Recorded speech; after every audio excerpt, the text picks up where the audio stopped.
اور میرے نبی پاک نے فرمایا گناہگار مومن بھی جب دعا کے لیے ہاتھ اٹھاتا ہے تو اللہ فرماتا ہے فرشتوں اسے خالی نہ لوٹانا، مجھے شرم آتی ہے اسے خالی، پر تو اٹھاتا ہی نہیں، تو اسے مناتا ہی نہیں، تو کبھی لپٹا ہی نہیں، تو نے کبھی کہا ہی نہیں کہ یا اللہ آ میں تجھے لے جاؤں حضرت سعد بن ابی وقاص کے پاس۔ قادسیہ کی جنگ ہو رہی تھی، کافر بلا رہا تھا آؤ اگر کوئی ہے تو آؤ آؤ مقابلے میں۔ حضرت سعد بن ابی وقاص نے گھوڑے دوڑا دیے، دشت تو دشت ہیں صحرا بھی نہ چھوڑے ہم نے، بحر ظلمات میں دوڑا دیے گھوڑے ہم نے۔ حضرت سعد بن ابی وقاص نے گھوڑے دوڑائے، آگے دریا آ گیا، کوئی پل نہیں کوئی شے نہیں، اسلام کی عزت کا سوال ہے۔ حضرت سعد بن ابی وقاص نے ہاتھ اٹھائے اور کہا اے اللہ اگر تو موسیٰ کی نافرمان قوم کو رستہ دے سکتا ہے تو تو ہمارے دلوں کو جانتا ہے، ہم تو اپنے رسول کے فرما بردار غلام ہیں۔ آنا مہربانی کر کی اگر تو نے دل مسلم کی دل جوئی نہیں تو ہمیں تانا دیں گے بت کے مسلم کا خدا کوئی نہیں۔ کہا اے اللہ مہربانی فرما اگر تو حضرت وَإِذْ فَرَقْنَا بِكُمُ الْبَحْرَ فَأَنْجَيْنَاكُمْ وَأَغْرَقْنَا آلَ فِرْعَوْنَ، اگر تو حضرت موسیٰ کی قوم کے لیے دریا پھاڑ سکتا ہے تو ہم تو نبی پاک کے غلام ہیں۔ صحابہ کہتے ہیں جناب سعد نے دعا مانگی تو دریا نے رستہ عطا فرما دیا۔ یار تو دعا بھی نہیں مانگتا؟ حضور نے فرمایا دعا صلاح المومن، دعا مومن کا ہتھیار ہے، تو نے یہ بھی چھوڑ دیا ہے۔ اب تو باتیں کر کے تبصرے کر کے ٹی وی دیکھ کے اپنی رائے قائم کر کے کمنٹس کر کے سو جاتا ہے، یہ بھی سوتا خشک ہو گیا، تو دعا تک نہیں مانگتا۔ فرماتے ہیں دعا مانگی تو دریا نے رستہ دیا، اور جب اس کنارے نکلے تو حضرت سعد کہنے لگے کسی کی کوئی شے تو نہیں رہ گئی دریا میں، کوئی چیز تو نہیں رہ گئی۔ ایک صحابی کہنے لگے پیالہ رہ گیا ہے، تو حضرت سعد فرمانے لگے او دریا ہمارا پیالہ واپس نہیں کر دیتا؟ تو کہتے ہیں کہ لہر آئی تو پیالہ بھی باہر پھینک گئی۔ او بھائی ہم اسی رسول کا کلمہ پڑھتے ہیں جن کا حضرت سعد بن ابی وقاص نے کلمہ پڑھا تھا، اور کسی جگہ میرے نبی پاک نے نہیں فرمایا اللہ صحابی کی سنے گا بعد میں آنے والوں کی نہیں سنے گا، کسی جگہ نہیں کہا۔ پر تو کشکولے دعا بھی نہیں اٹھاتا، مصیبت میں بھی اب یاد خدا ہم کو نہیں آتی، دعا منہ سے نہ نکلی جیبوں سے عرضیاں نکلی، تو یہ کام بھی نہیں کرتا۔ میرا دل کرتا تھا چلو اور کچھ نہ ہو مسجدوں میں اجتماعی دعا ہی ہو جائے، پر اس طرف بھی توجہ نہیں، وہاں بھی کہتے ہیں مولوی صاحب جلدی کرو گھر جانا ہے، اتنی لمبی دعا، اور کمنٹس کر رہے ہیں لوگ کہتے ہیں آپ اپنے گھر کی سوچیں۔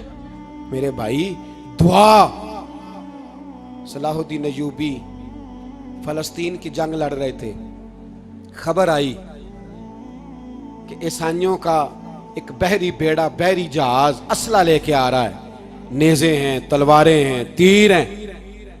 صلاح الدین ایک بزرگ تھے، ان سے ملے تو کہنے لگے بابا جی آپ بھی دعا کرو۔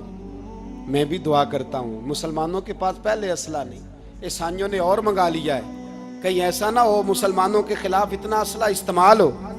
یہ بات کہی، بابا جی کو دعا کا کہا، خود مسجد اقصیٰ میں ساری رات روتے رہے۔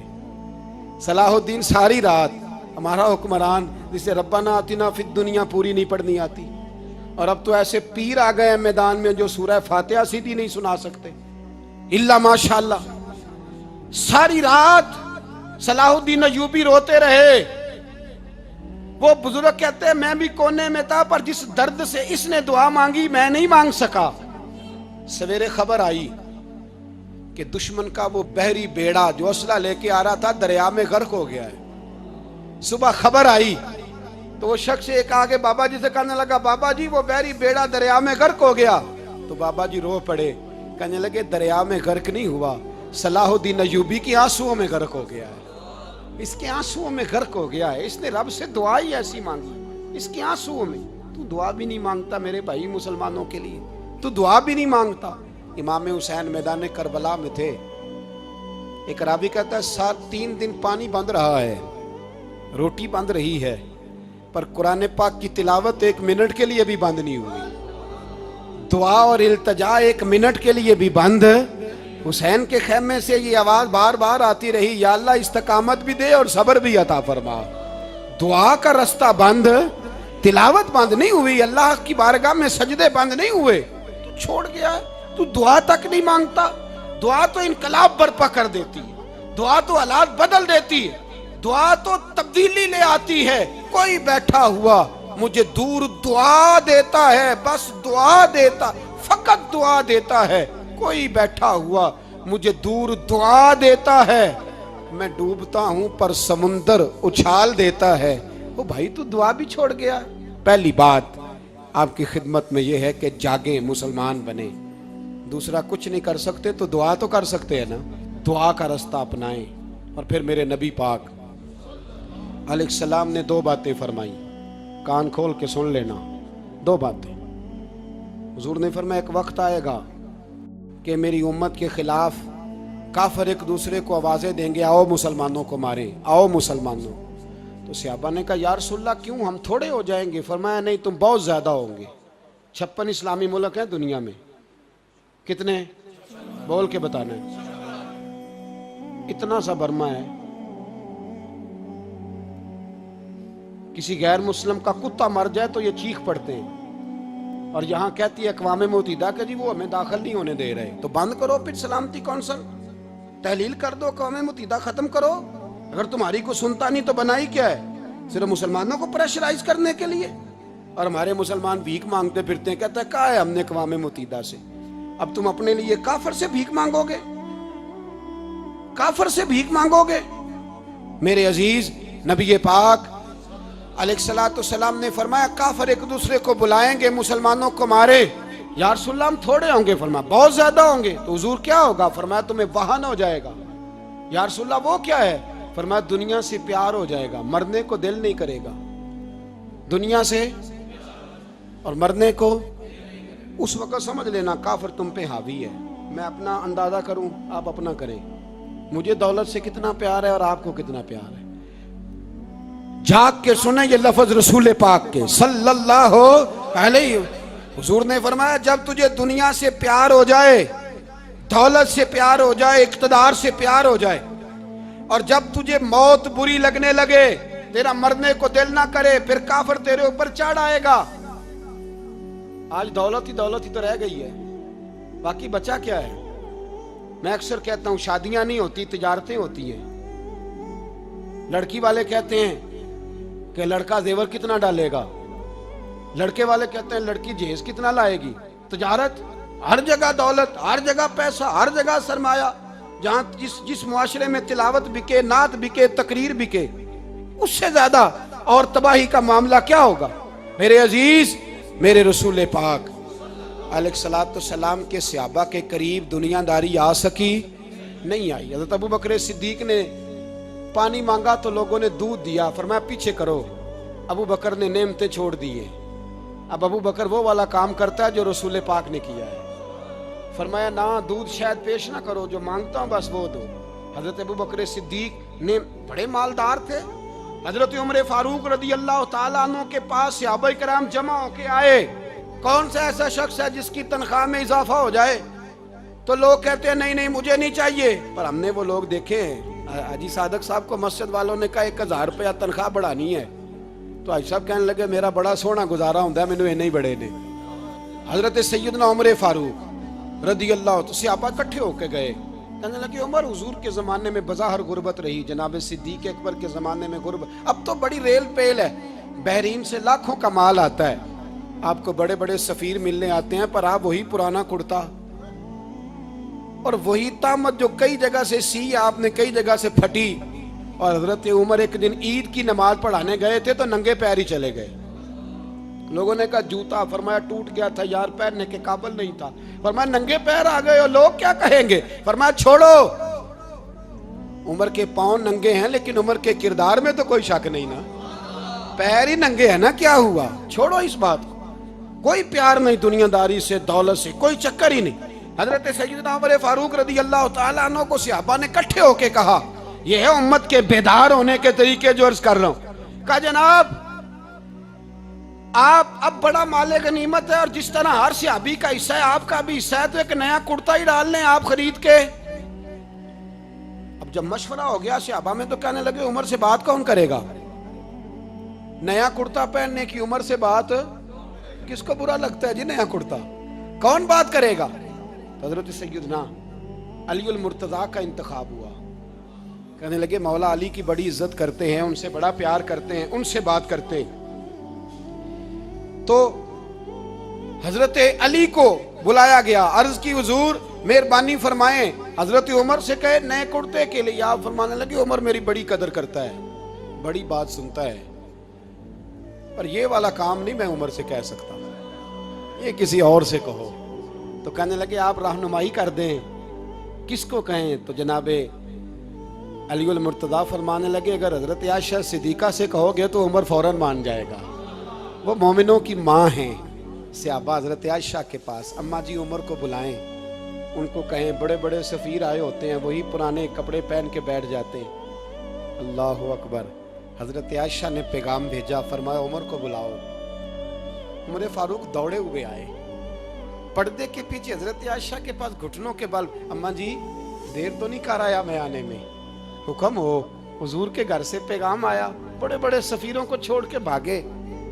حضرت عائشہ صدیقہ کہنے لگی عمر دیکھو جائز پیسے ہوں تو اسلام اچھے لباس سے منع نہیں کرتا, اب بڑا بڑا مال آیا ہے, اب تیرا بھی حصہ ہے, تو صحابہ کرام کی خواہش ہے کہ نیا کرتا پہن لو. بڑے بڑے سفیر آتے ہیں, حرج بھی کوئی نہیں, جائز بھی ہے, کو منع نہیں. حضرت عمر نے گردن جھکا, جی اماں جی, جی اماں جی, جی اماں جی. حضرت عائشہ کہتی ہیں بات ختم ہوئی, عمر نے گردن اٹھائی تو عمر کی داڑھی آنسوؤں سے بھری ہوئی. کہتی ہے مجھے کہنے لگے اماں جی میں تو صرف مسجد میں دیکھا کرتا تھا, آپ تو مصطفیٰ کو دن رات دیکھتی تھیں, جس طرح کے کرتے آمنہ کے لال نے پہنے ہیں مجھے بھی پہنا دو, میں تیار ہوں, میں پہن لوں گا, میں تیار ہوں, پر جس طرح کے میرے نبی نے پہنے. حضرت عائشہ کہتی ہے میں پھوٹ کے روئی, میرا پلو آنسوؤں سے بھر گیا. فرماتی ہیں میں عمر کی بات سنتی گئی تو میرا پلو آنسوؤں سے, میں نے کہا عمر تو جا, تو ٹھیک ہے. فرماتی ہے عمر فاروق سلام کر کے اٹھے, امیر المومنین چلے گئے. اس کونے میں صحابہ چھپے ہوئے تھے, وہ آئے, کہا اماں جی کیا بات ہوئی؟ تو میں پھر رو پڑی. میں نے کہا کیا بتاؤں, تمہیں پرانے کرتے نظر آتے ہیں, اسے محمد عربی کے جلوے نظر آتے ہیں, اسے رسول اللہ کا رنگ نظر آتا ہے, اسے وہ غلامی نظر آتی ہے. عمر کو دنیا سے پیار, اور دنیا سے پیار نہیں تھا, دعا پتہ کیا تھی؟ یوں جھولی اٹھا کے اللہ مرزقنا شہادتن فی سبیلک وجعل موت فی بلد حبیبک. اللہ عمر کو بسترے والی موت نہ دینا, موت شہادت کی دینا, پر میں میدان میں جا کے نہیں مرنا چاہتا, مجھے رسول اللہ کے شہر میں موت چاہیے, باہر جا کے نہیں, یہی میدان لگے مدینے میں, یہی موت آئے, اسباب بنا, میں مدینہ بھی نہیں چھوڑنا چاہتا. او بھائی ان لوگوں کو نہیں پیار تھا. جناب صدیق اکبر کا وصال ہوا تو زہر کے اثر سے, وہ جو آپ کو زہر لگا تھا, بعض مفسرین نے لکھا ہے کبھی کبھی وہ جو سانپ نے ڈسا تھا تو کبھی کبھی اس کا اثر آتا تھا, بس اللہ نے شہادت دینی تھی کبھی کبھی, ورنہ تو بڑی شفائیں تھیں. حضرت عمر شہید, حضرت عثمان, جناب علی, امام حسن, امام حسین, علی اکبر, علی اصغر, حضرت عباس, حضرت سعد بن معاذ, حضرت امیر حمزہ, مصعب بن عمیر. میرے محبوب نے تو لسٹ بنائی شہیدوں کی, لسٹ بنائی شہیدوں کی.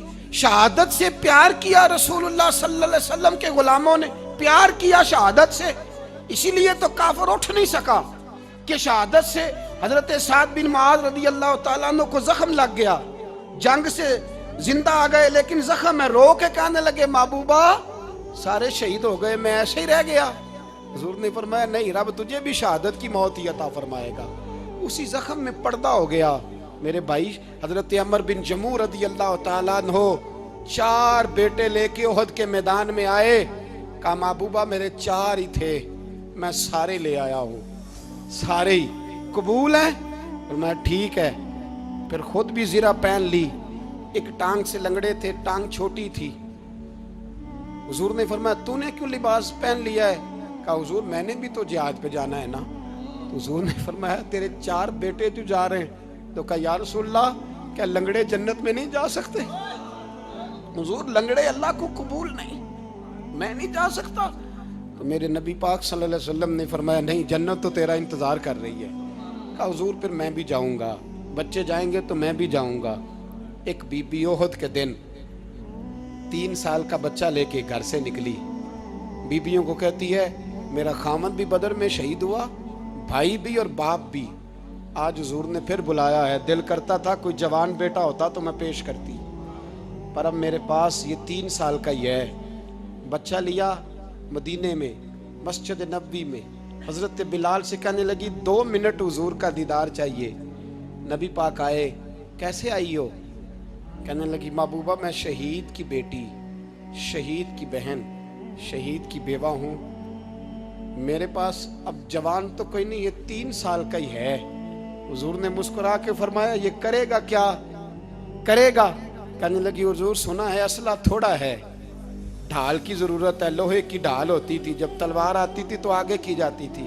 کہا محبوبہ میرا شہید کی اماں بننے کو بڑا دل کرتا ہے، یہ میرا 3 سال کا لے جاؤ، جب تیر آپ کی طرف آیا تو میرا بیٹا آگے کر دینا، یہ ڈھال کا کام تو دے گا نا۔ ہنستے ہوئے محبوب کی آنکھوں میں آنسو آئے، بچے کو پکڑ کے سینے سے لگایا، ماتھا چوما، فرمایا جا تیرے ساتھ وعدہ ہے قیامت کے دن تجھے شہید کی اماں کہہ کے ہی پکارا جائے گا، وعدہ ہے تیرے ساتھ تجھے شہید کی۔ میرے بھائی مرنے کو دل ہی نہیں مسلمان۔ میرے نبی پاک صلی اللہ علیہ وسلم نے فرمایا جس کے دل میں کبھی شہادت کی آرزو پیدا نہیں ہوئی، اس کے سینے میں دھڑکنے والا دل مومن کا ہے ہی نہیں، وہ تو منافق ہے۔ جو کبھی دین کے رستے میں شہید ہونے کو، میرے بھائیوں دین کو بڑی ضرورت ہے، بڑی ضرورت ہے، بڑی۔ اے خاصائے خاصان رسول وقت دعا ہے، امت پہ تیری آ کے عجب وقت پڑا ہے۔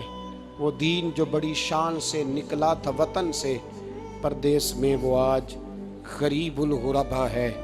فریاد ہے اے کشتی امت کے نگہباں، بیڑا یہ تباہی کے قریب آن لگا ہے۔ اور ایک شاعر قلم توڑ گیا، کہنے لگا تجھ سے فریاد ہے اے گنبد خضرا والے، تجھ سے فریاد ہے اے گنبد خضرا والے، کعبے والوں کو ستاتے ہیں کلیسا والے، تجھ سے فریاد اے گنبد خضرا۔ اپنے اندر دین کا درد پیدا کرو، ذوق پیدا کرو، مسلمان بن کے جینا سیکھو۔ جب کوئی برادری پوچھے تو کہو میں محمدی ہوتا ہوں، میں مصطفی ہوتا ہوں، میں رسول اللہ کا غلام ہوتا ہوں، میں پہلے مسلمان ہوں باقی کچھ بعد میں ہوں۔ خدا را اپنے گھر میں پردہ کراؤ، خدا را رزق حلال کھاؤ، اگر پردے نہ ہوں رزق حلال نہ ہو تو جذبہ جہاد پیدا نہیں ہوتا۔ خدا را اپنے اندر انقلاب برپا کرو، دین کے لیے جینا سیکھو۔ دین بڑا تڑپتا ہے، دین بڑا روتا ہے۔ رسول اللہ آج تجارت کرنے والے ملتے ہیں، آج سیاست کرنے والے ملتے ہیں، دین والے نہیں ملتے، دین کے درد والے نہیں ملتے۔ اپیل ہے آپ سے، آج رات 2 نفل پڑھ کے اور کچھ نہ ہو سکے تو مسلمانوں کے لیے دعا ضرور کر دینا، ان کے لیے دعا ضرور کر دینا۔ اپنے آپ کو بیدار کرو، بیدار کرو۔ بھئی ہم تو آج تک اس لیے ڈر رہے ہیں کہ ہمارا چہرہ ہی نبی پاک جیسا نہیں بن سکا، تو داڑھی رکھنے میں بھی ہم ڈرتے ہیں، نمازی بننے، مسجد آباد کرنے میں، مسلمان کہلانے میں بھی تک خوف ہے۔ تو بتلاؤ نا اس سے آگے بات کب چلے گی؟ جہاد کی بات تو بڑی آگے جا کے ہے۔ بدل جاؤ، رسول اللہ کا غلام بن کے جینا سیکھو، نبی پاک صلی اللہ علیہ وسلم کی غلامی کا پٹا اپنے گلے میں ڈالو۔ یہی امام حسین کی سوچ ہے، یہی امام علی مقام کا پیغام ہے، اس کو کبھی فراموش نہ کرنا۔